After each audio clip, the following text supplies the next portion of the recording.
Hello ನಮಸ್ಕಾರ. ಡೆಲ್ಲಿಯ Jantar ಮಂತರ್ನಲ್ಲಿ NEET paper ಲೀಕಿಗೆ ಸಂಬಂಧಪಟ್ಟಂತ ಒಂದು ಹೋರಾಟ ತೀವ್ರತರವಾಗಿ ನಡೀತಾ ಇದೆ. ಇದೇ ಸಂದರ್ಭದಲ್ಲಿ ರೀಸೆಂಟ್ ಆಗಿ ಅಮೀರ್ ಖಾನ್ ಅವರು ಒಂದು ಹೇಳಿಕೆಯನ್ನ ಕೊಟ್ಟಿದ್ದಾರೆ. ಏನಪ್ಪಾ ಅಂತಂದ್ರೆ, ನಾವು ಸೋನಮ್ ವಾಂಗ್ಚುಕ್ ಅವರಿಂದ ಇನ್ಸ್ಪೈರ್ ಆಗ್ಬಿಟ್ಟು 3 ಇಡಿಯಟ್ ಫಿಲಮ್ ನ ತೆಗ್ದಿಲ್ಲ ಅಂತ ಹೇಳಿ. It's okay.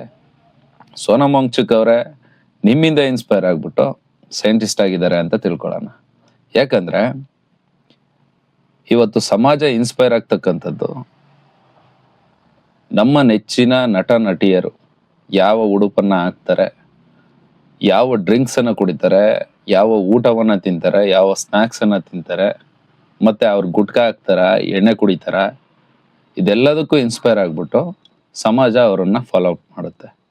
ಇಂತಹ ಒಂದು ತೀವ್ರತರವಾದ ಹೋರಾಟ ನಡೀತಿರ್ತಕ್ಕಂಥ ಸಂದರ್ಭದಲ್ಲಿ ಯಾರು ಯಾರಿಂದ ಇನ್ಸ್ಪೈರ್ ಆದ್ರು ಅನ್ನೋದೆಲ್ಲ ಇಂಪಾರ್ಟೆಂಟ್.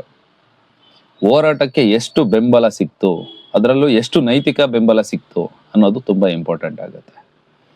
ಇಂಥದೇ ಒಂದು ಸಂದರ್ಭದಲ್ಲಿ, ಅಂದ್ರೆ ಸಮಾಜ ದಾರಿ ತಪ್ಪಿರ್ತಕ್ಕಂಥ ಒಂದು ಸಂದರ್ಭದಲ್ಲಿ ಇಂತಹ ಆಕ್ಟರ್ಸ್ಗಳು ಯಾಕೆ ನಾವು ಕೊಟ್ಟಿರ್ತಕ್ಕಂಥ ಆಡ್ಸ್ ಇಂದ ಸಮಾಜ ಒಂದು ಕೆಟ್ಟ ದಾರಿಯಲ್ಲಿ ನಡೀತಾ ಇದೆ, ನಾವು ಕೊಟ್ಟಿರ್ತಕ್ಕಂಥ ಗುಟ್ಕಾ ಆಡ್ಸ್ ಇಂದ ಯುವ ಜನತೆ ಗುಟ್ಕಾ ಹಾಕತಾ ಇದೆ, ಅಥವಾ ನಾವು ತೋರಿಸ್ತಕ್ಕಂಥ ಅಡಲ್ಟ್ರೇಟೆಡ್ ಫುಡ್ ನ ತಿಂದು ಇವತ್ತು ಸಮಾಜ ಹಾಳಾಗ್ತಾ ಇದೆ, ನಾವು ತೋರಿಸ್ತಕ್ಕಂಥ ಜೂಜಿನ ಆಡ್ ಇಂದ ಜೂಜಾಡಿ ಇವತ್ತು ಯುವಕರು ಜೀವನವನ್ನ ಕಳ್ಕೊತಾ ಇದ್ದಾರೆ ಅಂತ ಹೇಳ್ಬಿಟ್ಟು ನೈತಿಕ ಹೊಣೆಯನ್ನ ಒತ್ಕೊಳ್ಳೋದಿಲ್ಲ.